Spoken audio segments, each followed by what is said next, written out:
So you've laid out your business idea and you think you know who will buy it. But are you right? See, that's the challenge that most businesses fail to answer. So that means it's time to go validate your idea. And here we're talking about taking the idea of your business out to people to have them give you feedback. So there's two different forms of validation that you can look at. The first is soft validation. This is talking to anybody who's willing to listen to you and finding out what they think. This is one of the great benefits of coming here to Entrepreneur Launchpad. Very early on, you can get that soft validation. You can get that feedback from other business owners who can tell you some things they love and some things they don't like about your business idea, so that you have a better idea how to take it to the market. Once you've got a little bit of soft validation, it's time to go to the next step, which is hard validation. Now, this refers to the type of data you're getting, not the challenge of it. But hard validation is taking a set of questions to your identified target market and finding out from them what they think of it.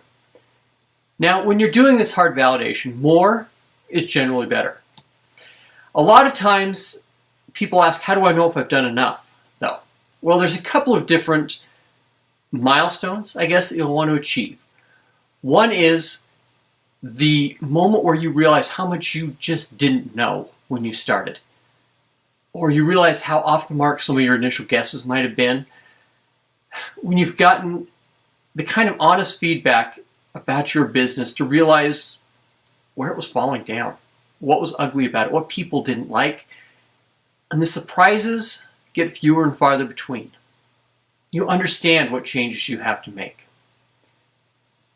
The other standard is to collect enough hard data to convince a reasonable skeptic that you have a viable business concept with a real chance of success. One reason for this, people who are looking to fund your business, well, they're reasonable skeptics for a good reason. Your customers are going to be reasonable skeptics.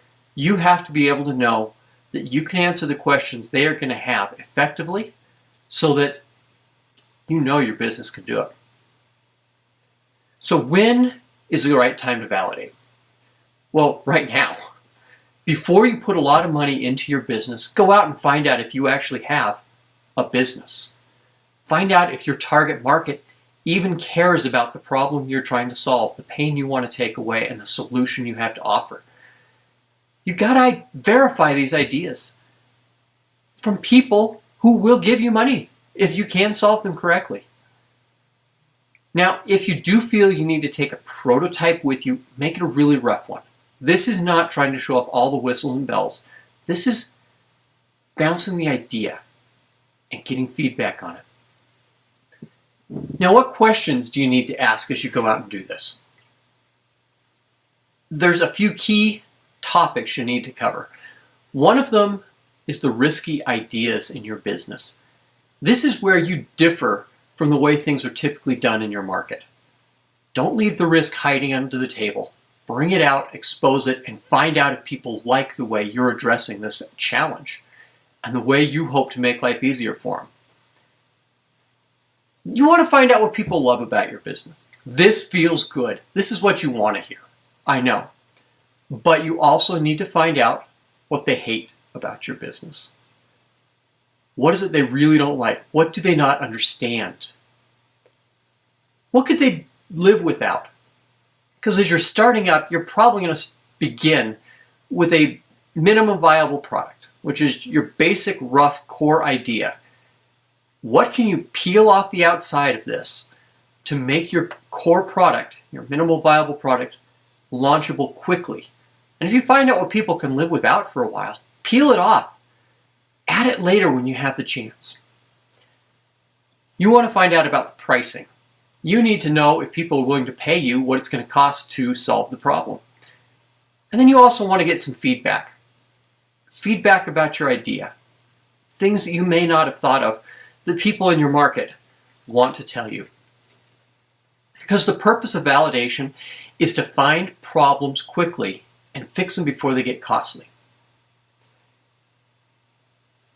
Now, you want to use what you learned to improve your idea. Be open to criticism. It's a gift. Don't get defensive. Don't try and convince everyone they're wrong and you're right. When you hear criticism, when people tell you what they don't like, what they don't understand, open your mind. Don't close it. It takes effort to do this, I understand, but be open to that effort. Let that criticism in so that you can understand where you need to improve. And if someone doesn't get it, I want you to understand it's not their fault. It's your challenge to make sure your target market understands the solution you're bringing to them. This is a quick shot at validating your business concept. We're now going to pause on some discussion questions that your table leader will take you through, and then you'll pick up with the next idea after that.